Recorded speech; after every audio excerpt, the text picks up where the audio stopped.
એ દ્વિતીય સ્કંદની કથા છે. આવો અનેક અનેક કામનાઓને લઈને દેવતાઓની કઈ પૂજા કરવી એમની વિધિ બતાવી છે. બ્રહ્મતેજની કામના વાળાએ બ્રહ્માજીની ઉપાસના કરવી, શક્તિની કામના માટે ઇન્દ્રની ઉપાસના કરવી, લક્ષ્મીની કામના માટે પ્રજાપતિની ઉપાસના કરવી, ધનની કામના માટે અગ્નિની ઉપાસના કરવી, વીરતાની માટે રુદ્રની ઉપાસના કરવી, આયુષ્યની કામના માટે અશ્વિની કુમારોની ઉપાસના કરવી, પ્રતિષ્ઠાની કામના માટે માં પૃથ્વીની પૂજા કરવી, વિદ્યાની કામના માટે શંકર ભગવાનની પૂજા કરવી. છોકરાઓને જો વિદ્યા પ્રાપ્ત કરાવવું હોય એને શિવ ઉપાસના કરાવો. શિવ ઉપાસના ભગવાન ભોળાનાથ ખૂબ વિદ્યા આપે છે, એ ભોળાનાથની પૂજા કરવી. અને હવે બહેનોને ગમે એવું વાત આવી,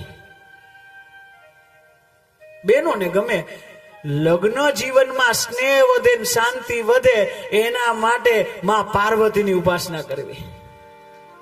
લગ્ન જીવનમાં પ્રેમ વધે, સ્નેહ વધે, એના માટે માં પાર્વતીની ઉપાસના. એટલે જે જે વસ્તુ જોતી હોય એના એના દેવતા છે. પણ એક ભગવાનની વાત કરતા ભૂલી ગયો. આનાથી આ મળે, આનાથી આ મળે.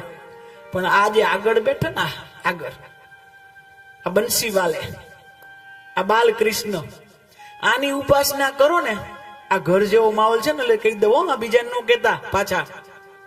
આ ઘરનું હોય ને એટલે કહેવાય, બીજાને ન કહેવાય. આની ઉપાસના કરો ને, આ કાનુડાની, આ બંસીવાલાની, તો કાંઈ ન મળે. ઓલા બધાની ઉપાસના કરો ને તો કઈક મળે. આની ઉપાસના કરો. શું કામ? ભાગવતજી સમજાવે, અકામ સર્વ કામો વા મોક્ષ કામ ઉદારિધિ તીવ્રણ ભક્તિ યોગેન યજેતમ પુરુષમ વદે. બીજા બધા દેવતાઓની કામના પૂજાઓ કરો તો કાંઈક મળતા રહીએ. બંસીવાલે આ કૃષ્ણની ઉપાસના કરો મારા વાલા, તો પછી કાંઈ માંગવાની જરૂર ન પડે. આ એમને બધું લૂંટાવી દે. આની ઉપાસના કરો, બધું આપી દે, કાંઈ બાકી જ ન રહે, કાંઈ માંગવાની જરૂર ન પડે. જ્યાં મળી જાય એને બધું મળી જાય.